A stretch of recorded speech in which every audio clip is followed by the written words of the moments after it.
Sorry, babes, I got too much aura to argue with you. What does that mean? People need good connections. Good connections come from giving when you should be giving and taking when you should be taken from humans, because humans want to be taken from but also given to. They need to be useful, but they also need to be demonstrated that you are valuable to them by giving them value or promising status.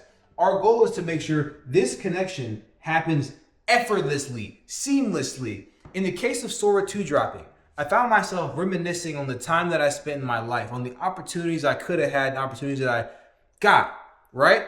Some of those things that I actually learned, some of the greatest learnings I learned was trying to talk to my parents, my mom and my dad, when I was talking about getting business and understanding how to navigate the world and navigate my own boundaries, find out who I was, find out how to communicate with them, how to navigate the world. And in that time frame, what I had to learn was how to set boundaries effectively. I was shit at it, and I'm getting better now. The point is, this is the chessboard. I'm gonna lay out the chessboard in this video for how you can make sure that you have an amazing girlfriend or you have an amazing boyfriend if you swing that way, or if you're a chick. The point is, you're gonna have to set boundaries. You're gonna need this information because when you meet any other human you wanna connect with, especially on a deep level, if you love them, this gets harder because the longer you love someone, the higher your risk is if you mess up. If you guys don't stay together for a long period of time, you'll be hurt more because you think 6 years are lost.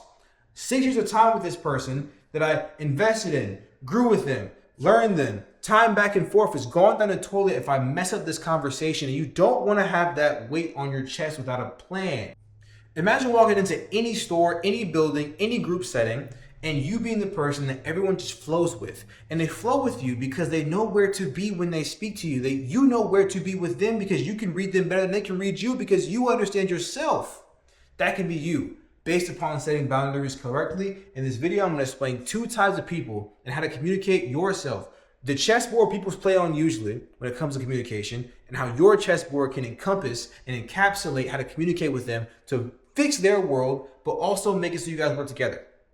This is what happens when you have your parents talking. When your mom and your dad are speaking or they're arguing, let's say heavily speaking. You're a little kid, you let your parents argue about something. If they do argue, my parents argued, plenty of kids' parents argued, and you're sitting there thinking, why don't you guys just get divorced? Why are you together? You're a little, what's the word? When you're like entitled, your little entitled head saying, you should get divorced, right? Why are you arguing? Because it looks all negative, because all you see is the fire, the passion. The point is, they had to do that because it's the only way for them to communicate their information effectively. They don't have a medium to communicate boundaries over a period of time without that confrontation, and they're doing that in a passionate way.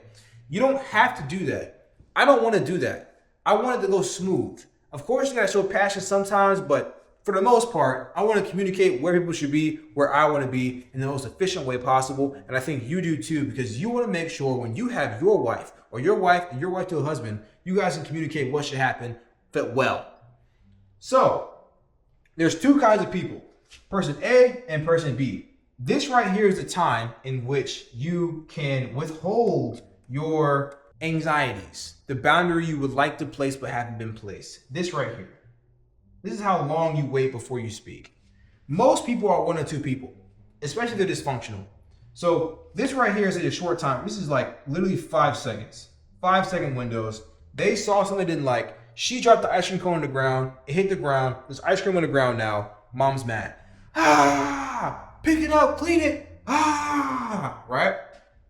Immediate response, immediate anger, immediate passion. These people have more data being output usually, so you trust these people. You ever heard that saying of like, oh, the person that cusses more often is the person you can trust? You can, because they're showing you their true self and they're pissed, right?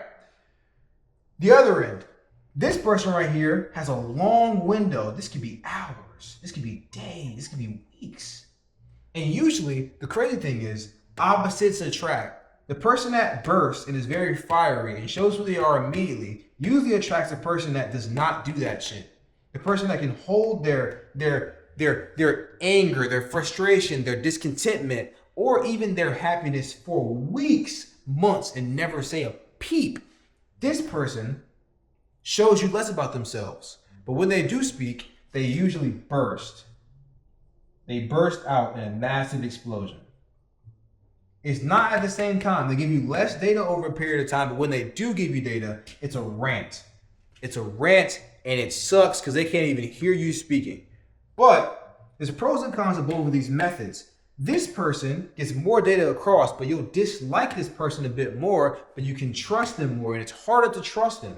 This person at the bottom, with a long period of time, the kind of person that you hit their toe and they don't tell you that they're hurt until 2 months later, and you find out that your freaking window's busted in, and they don't care about it because you hit their toe. That kind of person.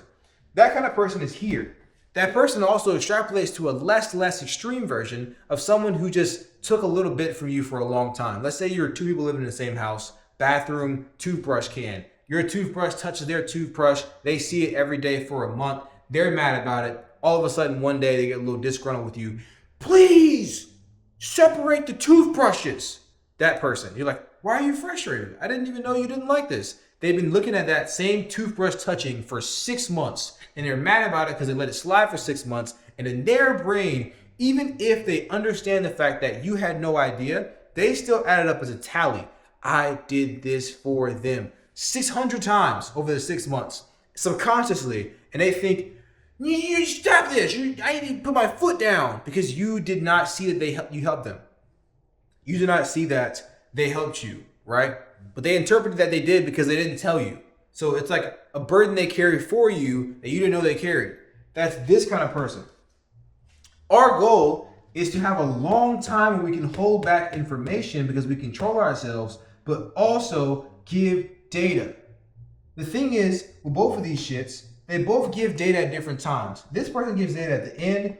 This person gives data in a burst. We want to be the kind of person that can withhold our shit for a long period of time, but also give back data, and the emotions are steady. There is no massive spike. This might not be like super crazy. It might be like, slightly, little like, oh, damn.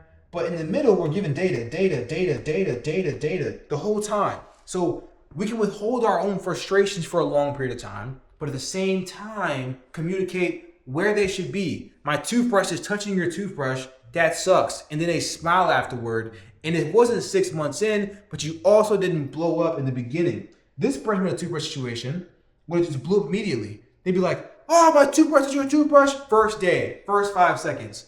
You don't be that guy either. So, know who you're speaking to.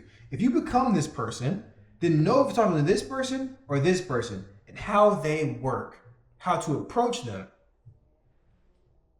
And that's pretty much, basically approach them is like logical common sense. So I'll give you a short synopsis of it. With this person, you need to either let them explode, and then in the dip afterward, they'll feel bad, or in the in-between time, for the next time you speak, they'll feel bad. Let them explode, walk away. 2 days later, they'll come back and realize they fucked up, and they'll tell you, hey, I'm sorry. This person, they're not going to tell you what's wrong. So you got to kind of do some investigation here. I know this person like intimately. Like if they're watching this video, they know who I'm talking to. This person is close to me. I also tend to be kind of in the middle, but leaning more toward this. Also leaning more toward this model here now. So hopefully that was helpful. Hopefully you can communicate better with your family members. Hopefully you saw some connection between your family and your life and everything. See you soon.